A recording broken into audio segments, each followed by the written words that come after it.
नमस्कार, मेरा नाम वंदना सक्सेना है। मैं एक स्कूल की प्रिंसिपल, एक लीडरशिप ट्रेनर और एक एक्सपीरियंस टीचर हूँ। और इस वीडियो में मैं आपसे बात करूँगी आज का एक बहुत ही टॉप मोस्ट टॉपिक के बारे में, जिसे कहते हैं 5 keys to socio emotional learning. अगर आपको मेरा वीडियो पसंद आए और आप इससे रेजोनेट करते हैं तो ज़रूर like, share and subscribe and keep coming back to my YouTube channel for more and more ideas and growing together. So 5 keys to socio-emotional learning. अगर आप चाहते हैं कि आपके स्कूल में कुछ एक्स्ट्रा हो, कुछ एक ऐसा एज हो जिससे कि बच्चों की परफॉर्मेंस इम्प्रूव भी हो जाए और कुछ ऐसे तौर तरीक़ों को पर्पस मिल जाए कि हर बच्चा अपने बेस्ट पॉसिबल अचीवमेंट को शोकेस कर सके, तो सोशो इमोशनल लर्निंग के बारे में ज़रूर सोचिए। तो 5 कीज़ में सबसे पहली कीज़ है अबाउट सेल्फ अवेयरनेस। हर इंसान को अगर हम ये सिखा सकें कि वो जान जाए कि व्हाट इज़ ही और शी केपेबल ऑफ, हमारे में ऐसा क्या स्पेशल है, जिस रास्ते पे हम चलेंगे वो हमारे लिए ही बना है, तो वो होता है सेल्फ अवेयरनेस को इम्प्रूव करने से। एंड सेल्फ अवेयरनेस टेक्निक्स होते हैं रिफ्लेक्शन टेक्निक्स, कुछ मेडिटेशन, कुछ जर्नलिंग, कुछ सर्कल टाइम डिस्कशंस, जिसमें इंसान अपने ही बारे में, बच्चे अपने ही बारे में बात करते हुए पाए जाते हैं और अपने कुछ कॉन्फ्लिक्ट्स को रिजॉल्व करना, इमोशनल बिहेवियर को पहचानना उनका एक तरीका बन जाता है। दूसरी चीज़ सेल्फ मैनेजमेंट। सेल्फ मैनेजमेंट में आता है सेल्फ मोटिवेशन, सेल्फ मैनेजमेंट में आता है how to regulate your own emotions, self management में आता है setting a time table for yourself, जिसमें आप अपने सबसे ज़्यादा प्रोडक्टिव वर्जन में उभर कर आ सकें। सेल्फ मैनेजमेंट को सिखाने के लिए बच्चों को अपनी इमोशंस से पहचान करानी होगी। ये ज़रूर बताना होगा कि हमारी इमोशंस केवल 3 तरीके की नहीं होती, बहुत अलग अलग तरीके की होती हैं और इमोशंस को डील करने के तौर तरीके होते हैं। उसके लिए एक बहुत इफ़ेक्टिव मेथड है teaching them breath awareness, helping children understand that thoughts and feelings are related to our breath and thoughts and feeling lead to certain behaviors. ये इसका की होता है।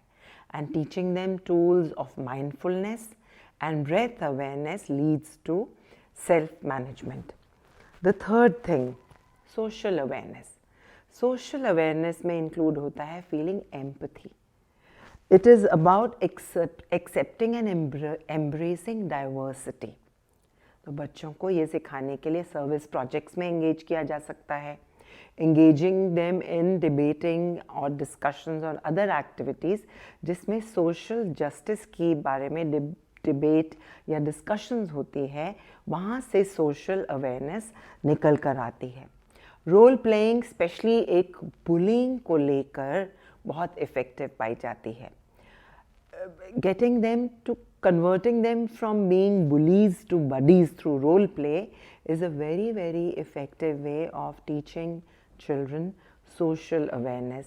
मतलब कि सोसाइटी में हमें एक अमेनेबल और एक फ्रेंडली वे में और एक ऐसे तरीके से जीना है जिससे कि हम अपना पॉइंट कह भी सकें, लेकिन ऐसे नहीं कि हमारी पर्सनालिटी या दूसरे की पर्सनालिटी curtail हो।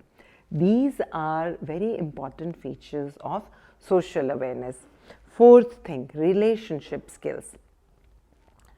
Work life में बच्चों को ये सिखाना ज़रूरी है, वर्क लाइफ या इवन फैमिली लाइफ में रिलेशनशिप्स पे बेस करके हमें बच्चों को ऐसे लाइफ स्किल्स देने होंगे कि रिलेशनशिप्स को एक प्रोडक्टिव वे में वो कैसे मैनेज करेंगे।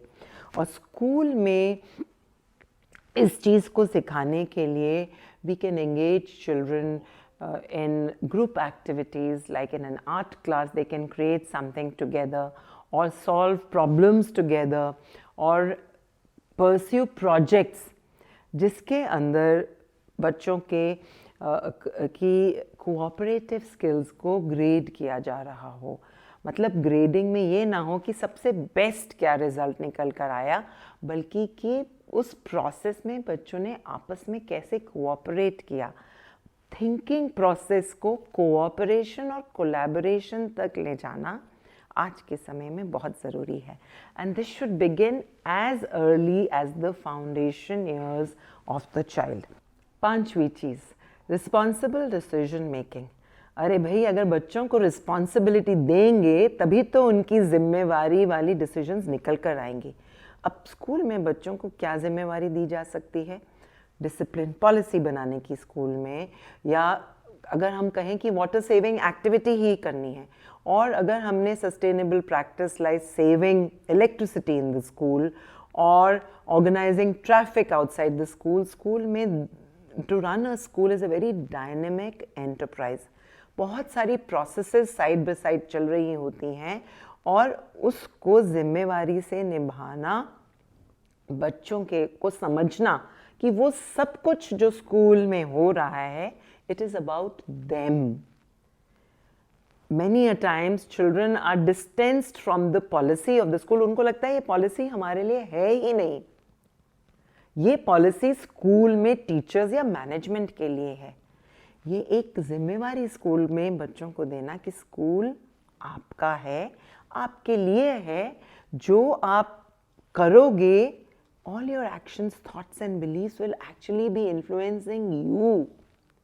From there will come the ability for responsible decision making, और वो तभी आता है अगर हम बच्चों को स्कूल विजन या स्कूल पॉलिसी फॉर्मिंग या किसी न किसी प्रॉब्लम सॉल्विंग या डे टू डे इवेंट्स को सॉल्व करने में, ट्रैफिक मैनेजमेंट में अगर हम उनको इन्वॉल्व करेंगे।